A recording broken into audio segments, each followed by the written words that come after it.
Imagine looking at a table. It feels solid, sturdy. You can touch it, see it, feel its weight. But here's the question.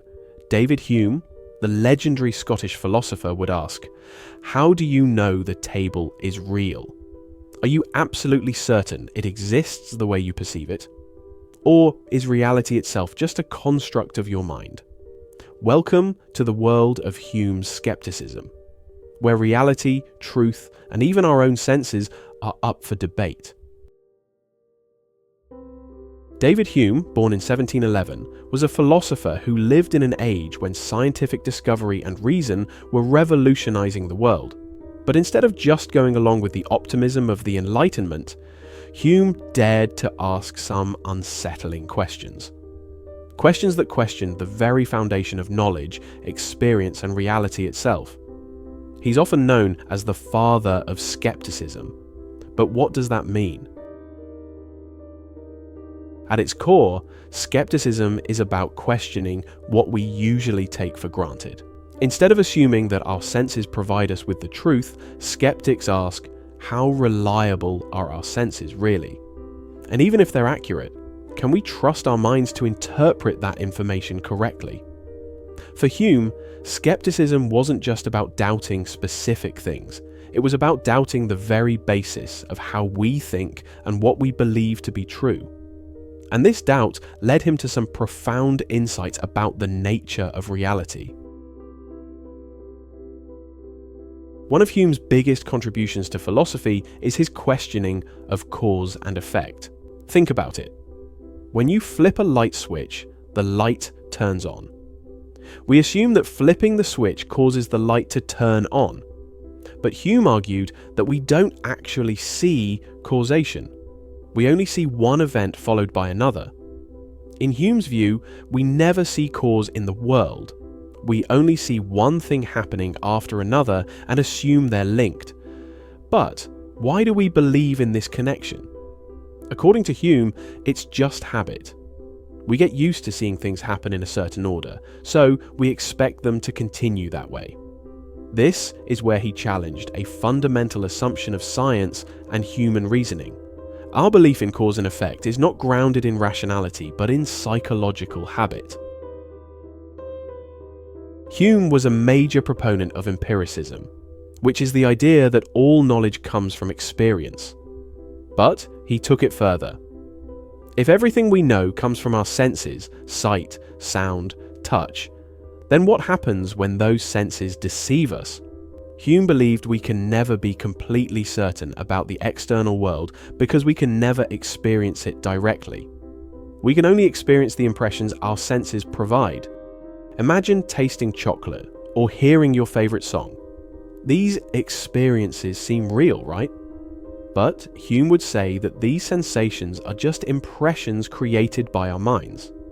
We can never know the actual chocolate or song as they exist outside our perceptions. All we know is how they seem to us. In essence, we don't have access to reality itself, only our version of it. Just when you think it couldn't get any more mind-bending, Hume went on to question the very idea of the self. According to him, there is no permanent, unchanging I that we can call our true self. Instead, he argued that what we consider ourselves is actually just a collection of experiences and sensations that change constantly. Hume compared the self to a theatre.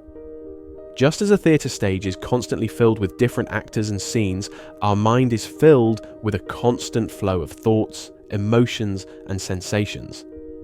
But there's no single stable identity behind it all, no unchanging self watching the play. For Hume, the self was just an illusion. We're not single, unified beings, but rather a bundle of ever-changing perceptions. So, why does all of this matter? Hume's skepticism had radical implications. If cause and effect are just assumptions, then how can we trust science? If our senses can't be trusted, what can we truly know? And if the self is just an illusion, who are we? Hume's ideas shook the foundations of philosophy and science. In fact, they influenced thinkers from Immanuel Kant to Albert Einstein. Kant himself admitted that Hume awoke him from his dogmatic slumber and led him to rethink the nature of knowledge. But Hume's skepticism wasn't just a theoretical exercise, it was a challenge to us all. He wanted us to question our assumptions, to dig deeper than we ever thought possible.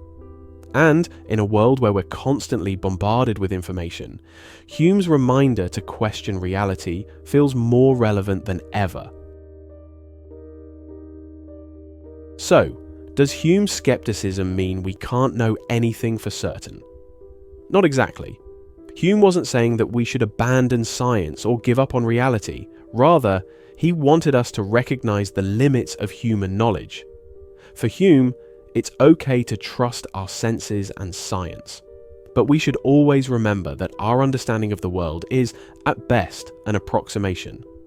In his own words, a wise man proportions his belief to the evidence. In other words, be open-minded but cautious. Seek knowledge but know its boundaries. In the end, Hume didn't have all the answers, and he didn't pretend to. But he left us with something even more powerful. A framework to question, explore, and keep searching for truth.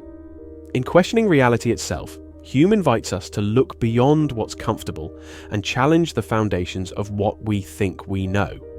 If you found Hume's skepticism fascinating, imagine applying it to your own life. Let's keep asking, keep questioning, and see where it takes us.